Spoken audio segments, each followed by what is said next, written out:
त्रिपिटक का गहन अध्ययन और उनको समझने, सुनने और पठन पाठन की इस क्रिया में हम आज दीघ निकाय का स्वर्ण सूत्र पढ़ेंगे और समझेंगे भगवान बुद्ध की वाणी।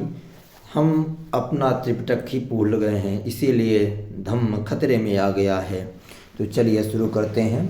स्वर्ण सूत्र। एक समय भगवान एक बड़े भिक्षु संघ के साथ अंग देश में विचरते हुए चंपा पहुँचे। वहाँ ये जो घग्गरा लिखा है, असल में आज समय में घग्घा जाना जाता है, वहाँ घग्गर पुष्करणी के तीर पर विहार करने लगे।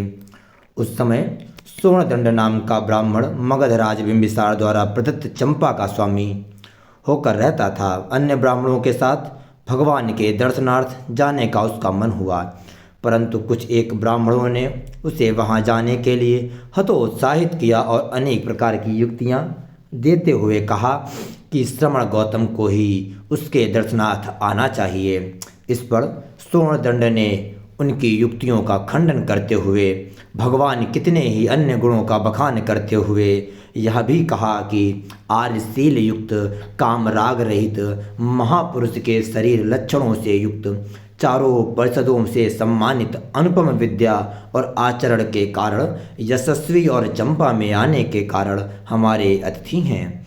उनकी जितनी प्रशंसा की जाए वह कम है, अतः कुछ ही भगवान के दर्शनार्थ जाना चाहिए।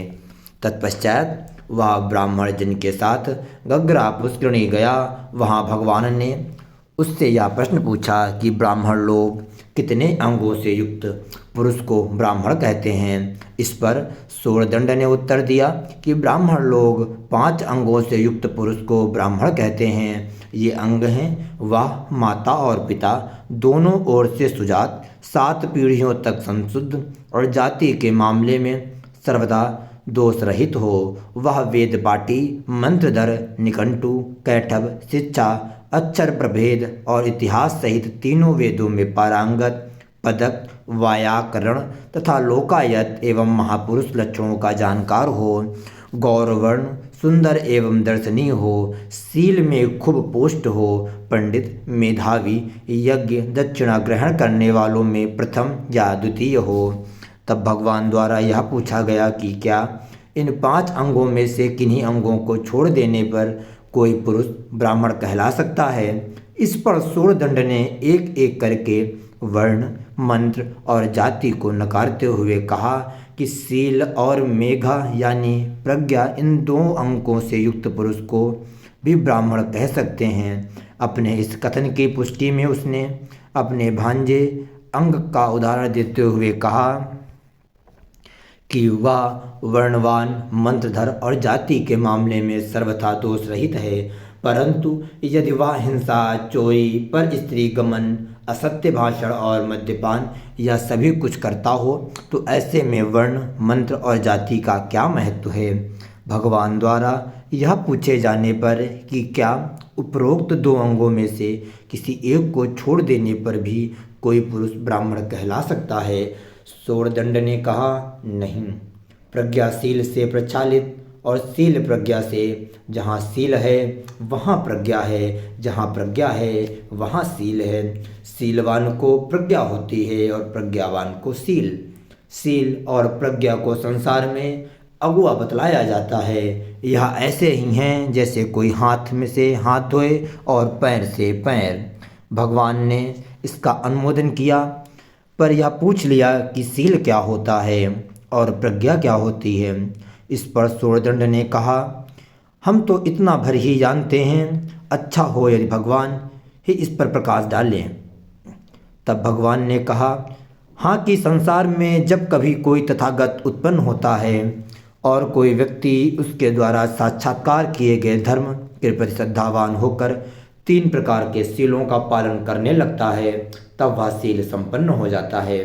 फिर इंद्रियों को वश में कर हर अवस्था में स्मृतिमान और संप्रज्ञानी रहे, संतुष्ट हुआ अपने चित्त से 5 निर्णयों को दूर कर समाहित चित्त से उत्तरोत्तर 4 ध्यानों का अभ्यास कर विपासना ज्ञान के लिए अपने चित्त को नवाता है।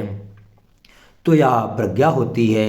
ऐसे ही जब वह चित्त को अष्टमों के क्षय के ज्ञान के लिए नवाता है और इसके फलस्वरूप यह जान लेता है कि जन्म समाप्त हुआ, ब्रह्मचार्य बस पूरा हुआ, जो करना था सो कर लिया, इससे परे यहाँ आना नहीं है, तो यह ही प्रज्ञा है। यह सुनकर भाव विभोर हो सूर्यदंड ने भगवान से कहा कि आप मुझे अपना अंजलिबद्ध शरण में आया हुआ उपासक स्वीकार करें, भिक्षु संग सहित मेरे कल का भोजन स्वीकार करें। अगले दिन भोजन हो चुकने पर सूर्यदंड ने भगवान से कहा, यदि मैं परिषद में बैठे हुए आसन से उठकर आपका अभिवादन करूं तो परिषद मेरा तिरस्कार करेगी, जिससे मेरा यश क्षीण होगा और यश क्षीण होने से भोग क्षीण होगा। हमें यश से ही भोग मिलते हैं, अतः यदि मैं परिषद में बैठे हुए हाथ जोड़ूं तो इससे आप मेरा खड़ा होना जाने।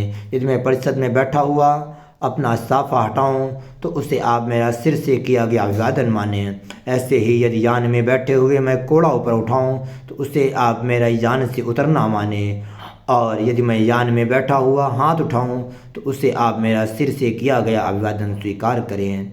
और इस प्रकार से 16 दंड का पाठन यहीं समाप्त हुआ।